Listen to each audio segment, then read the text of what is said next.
Lapha imbongi yesizwe sabaPedi ibihasha iNdlovukazi. Umndeni umemezele ukuthi akekho ezinganeni ezinhlanu ezizalwa Ingonyama ozothatha izintambo zobukhosi ngoba omama bazo abazalwa ebukhosini.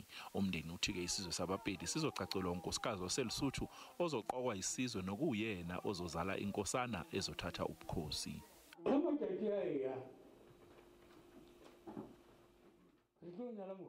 Uthi uma ngabe khamba isikhathi bazocacelwa unkosikazi ozoqokwa isizwe sabaPedi njengokwesifiso sengonyama ekhotheme.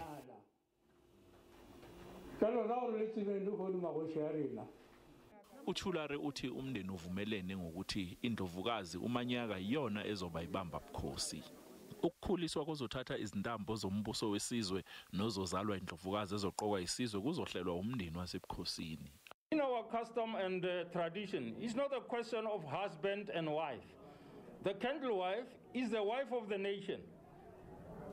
So it is our responsibility in the royal house as to who will get into that room and do the thing and do the right thing. Umndeni wasebukhosini uxolisileke ezweni ngokungayithobeli imigomo yokulwa nobhubhane lwesifo iCovid-19 njengoba isibalo sabantu sedlulile kulesi sivumelekile futhi abantu abazange baze baqhelelane ngendlela efanele.